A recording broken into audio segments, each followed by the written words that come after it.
सर्वांना शुभ प्रभात.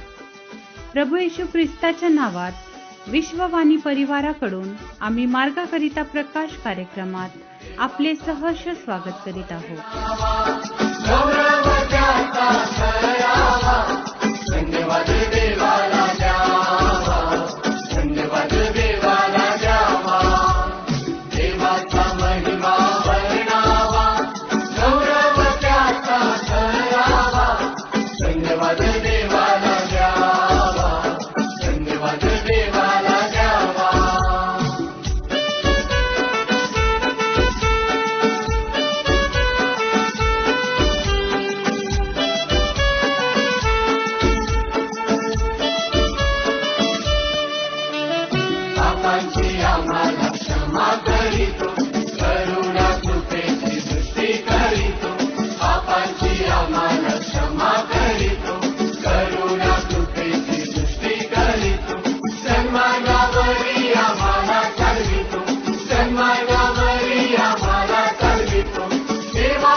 आजच्या मन्नासाठी देवाचे वचन.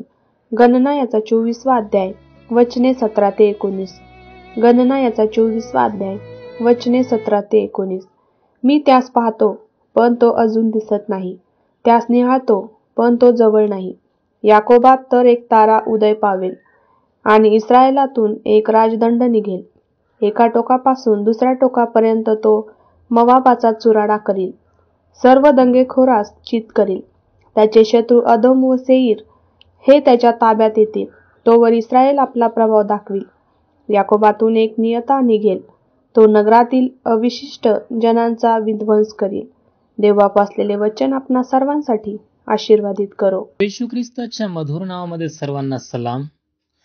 आपण आज प्रभूचे वचन जे बघितले आहे, गणनाचे पुस्तक याचं 24 अध्याय वचन 17, 18 आणि 19 या वचनांमध्ये आज आपल्याला एक गोष्ट पाहायला मिळतो आहे की याकोबाचा तारा कोण, हा प्रश्न या ठिकाणी आपल्याला पाहायला मिळतो आहे.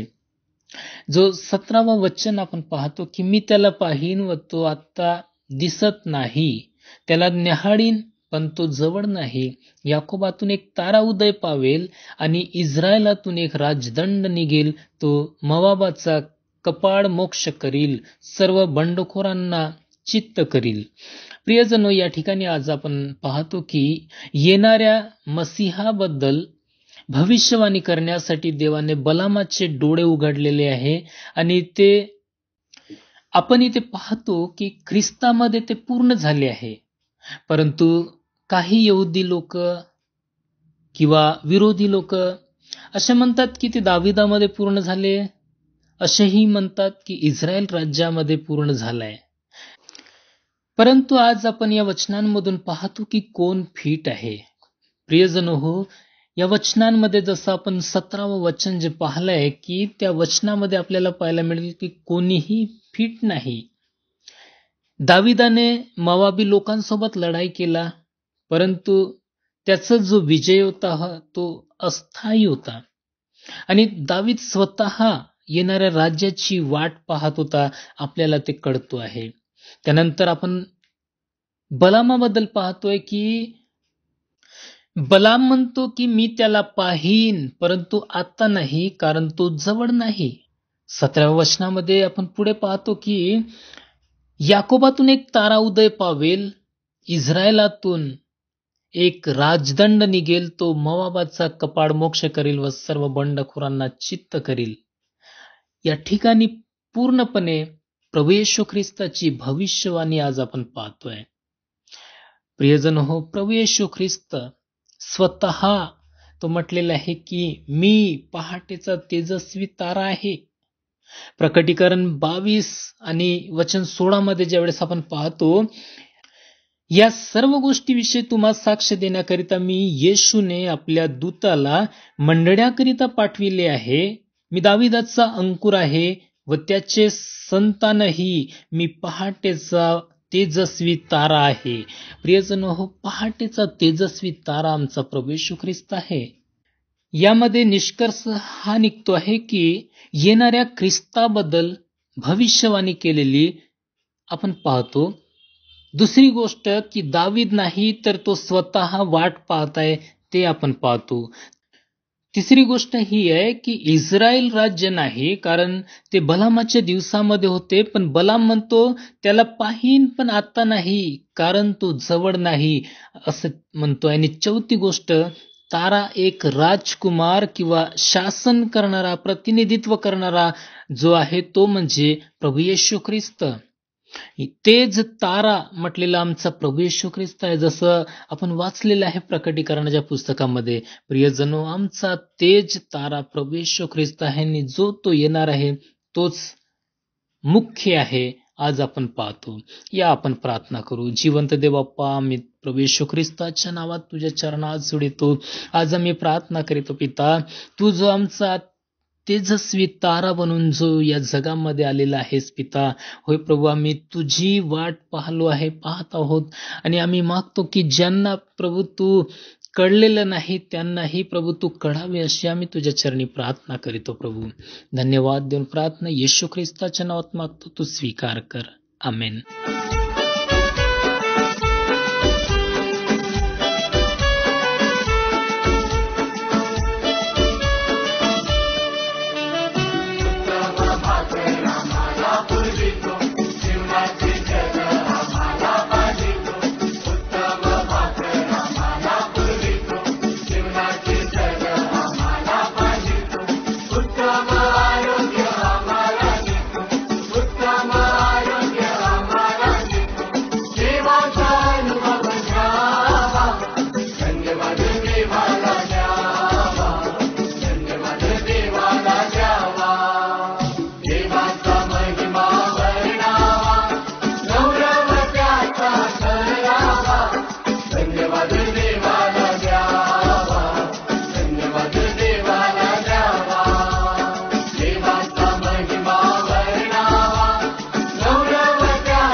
मागा म्हणजे तुम्हास दिले जाईल, शोधा म्हणजे तुम्हास सापडेल, ठोका म्हणजे तुमच्यासाठी उघडले जाईल. आमचा टोल फ्री नंबर 1-800-2700-333. आम्ही आपणासाठी या नंबरवर प्रार्थना करण्यास उपलब्ध आहोत. धन्यवाद.